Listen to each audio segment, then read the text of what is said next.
Class 10th के लिए सबसे उपयोगी है। आपको क्लास 10th में बिहार बोर्ड 2024 के एग्जाम में बहुत पूछा जाएगा अम्ल और क्षार के बारे में। ठीक है, सबसे पहले देखते हैं अम्ल होता क्या है, अम्ल से क्या क्वेश्चन बनेगा और अम्ल से और सब क्या क्या क्वेश्चन सब्जेक्टिव बनेंगे ऑब्जेक्टिव बनेंगे, इसके बारे में देखेंगे।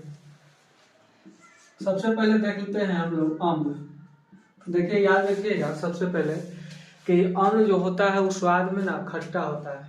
ठीक है, जो पदार्थ आपको स्वाद में खट्टा लगे उसे हम अम्ल कहते हैं। और अम्ल जो होती है वैसी वस्तुओं में पाई जाती है जो स्वाद में खट्टी होती है। ठीक है, तो ये साधारण सा क्या है परिभाषा है कि अम्ल क्या होता है, अम्ल की क्या परिभाषा है। तो साधारण सा परिभाषा यही है कि अम्ल स्वाद में खट्टे होते हैं। इसके अलावा देखिए और क्या पूछा जा सकता है आपको कि अम्ल के परिभाषा पूछा जा सकता है आर्हेनियस के अनुसार। सबसे इम्पोर्टेंट चीज है कि आर्हेनियस के अनुसार क्या कहेंगे, तो सिंपल सा परिभाषा है ना। साधारण परिभाषा क्या याद रखिएगा, साधारण परिभाषा यही है क्या, साधारण परिभाषा है कि अम्ल स्वाद में खट्टे होते हैं।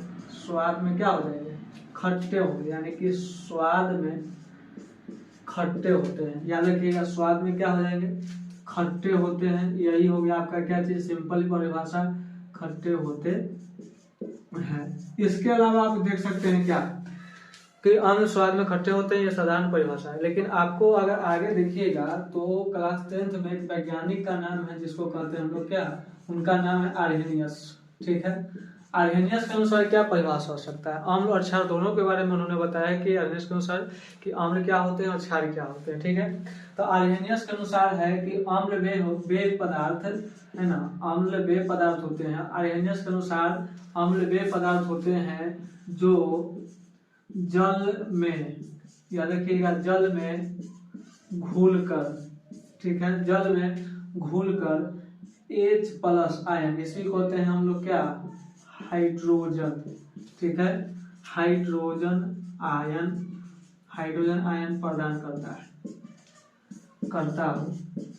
ठीक है, करता हो उसे हम कहते हैं क्या जी, आर्हेनियस के अनुसार क्या है कि वे पदार्थ जो जल में घुल करके H+ आयन प्रदान करता है उसे हम लोग कह देते हैं अम्ल। ठीक है, उसे अम्ल कहा जाता है। क्या कहा जाता है, अम्ल कहा जाता है। ठीक है, इतना आप ध्यान रखेंगे। ठीक है ना, एग्जाम्पल में अगर हम देखें तो एक होता है हाइड्रोक्लोरिक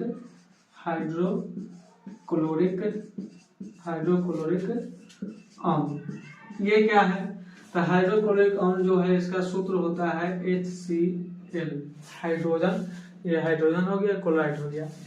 सिंपल सी चीज, इसको जब जैसे ही हम लोग जल में रखेंगे हाइड्रोक्लोरिक अम्ल को कहाँ रख देंगे, जल में, तो ये दो भाग में टूट जाएंगे। ये क्या हो जाएंगे, टूट कर। ठीक है, टूट कर दो चीज बना लेंगे, H+ बना लेंगे और Cl यानी क्लोरीन माइनस। ये इसी को कहते हैं हम लोग हाइड्रोजन आयन, इसी को कहते हैं हम लोग क्या चीज, क्लोरीन आयन।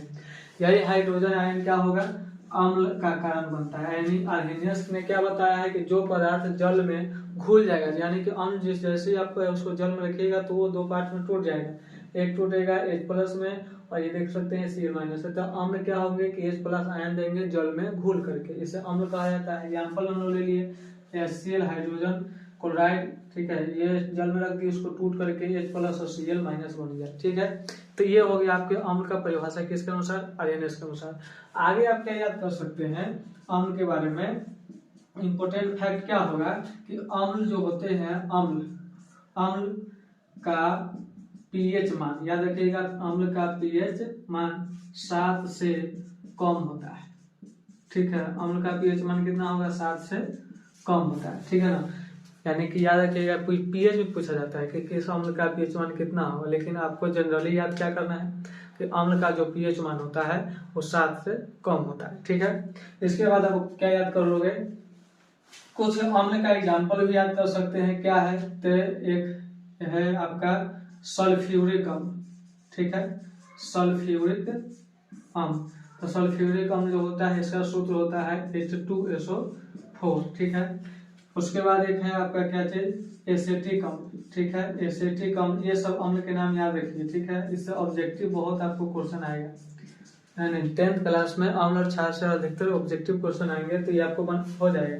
सल्फ्यूरिक अम्ल का सूत्र पूछेगा तो H2SO4, सल्फ्यूरिक अम्ल का सूत्र होगा H2SO4।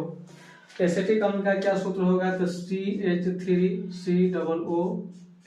ठीक है, CH3COOH, ये एसिटिक अम्ल का सूत्र हो गया। तो इतना आप हमेशा याद कर लीजिएगा अम्ल के बारे में कि अम्ल क्या होते हैं, साधारण भाषा में स्वाद में खट्टे होंगे। उसके बाद क्या याद रखना है कि आर्हेनियस के अनुसार, आर्हेनियस ने क्या बताया कि जो जल में घुल करके H+ आयन देगा उसे हम कहेंगे कथी, अम्ल। क्या कहिएगा, अम्ल।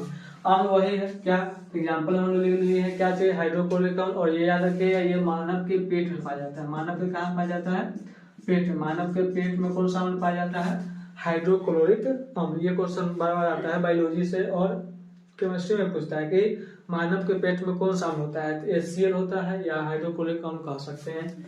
उसके बाद अम्ल का पीएच वैल्यू कितना होता है, 7 से कम होता है। याद रखिएगा अम्ल का पीएच वैल्यू कितना होगा, 7 से कम, और क्षार का 7 से अधिक होता है।